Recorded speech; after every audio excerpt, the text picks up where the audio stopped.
વડોદરા મહાનગરપાલિકામાં સમાવિષ્ટ કરોડિયા ગામની પાયલ અને જય અંબે સોસાયટીમાં સામાન્ય વરસાદમાં જ પાણી ભરાતા સ્થાનિકોને ભારે હાલાકીનો સામનો કરવો પડ્યો છે। વડોદરા મહાનગરપાલિકામાં સમાવિષ્ટ કરોડિયા ગામની પાયલ સોસાયટી અને જય અંબે સોસાયટીમાં સામાન્ય વરસાદમાં પણ ઘરોમાં પાણી ભરાઈ જતા સ્થાનિકોને ભારે હાલાકીનો સામનો કરવો પડ્યો। કેટલાક પરિવારોને ઘર છોડીને સ્થળાંતર કરવાની પણ ફરજ પડી હતી।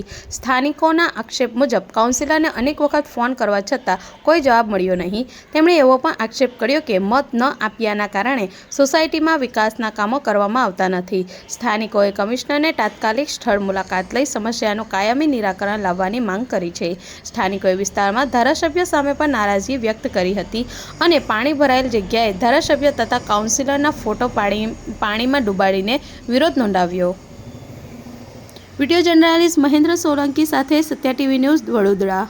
કયો વિસ્તાર છે, શું સમસ્યા? વોર્ડ નંબર 8 જેમ્બે સોસાયટી, આપણે કરોડિયા રોડ બાજુ। આ વિસ્તારમાં આજે 7 વર્ષથી આ ઘણી સમસ્યા છે। કોઈ કાઉન્સિલર કે કોઈ કોર્પોરેટર કોઈ બી માણસ અહીં જોવા નહીં આવતું। આ બધું કરવાનું જે બી તમારે જે દેખાઈ રહ્યું છે બધું કરવાનું કારણ જ એ છે કે એ લોકો અહીંયા આટલા ન્યૂઝો આટલા મીડિયામાં અમે જઈને આ બધી રજૂઆત કરી છે, અરજી આપેલી છે, પણ હમણાં સુધી કોઈએ કોઈ નિકાલ કર્યું નથી, બરાબર। અને આ બધું જે બી અમે કરી રહ્યા છે એ તમે જોઈ રહ્યા છો કે અમે પાણીમાં ઊભા છે તો થોડું તમે બી પાણીમાં આવો, જો કે માણસની પરિસ્થિતિ કેવી છે, પ્રજાની પરિસ્થિતિ કેવી છે।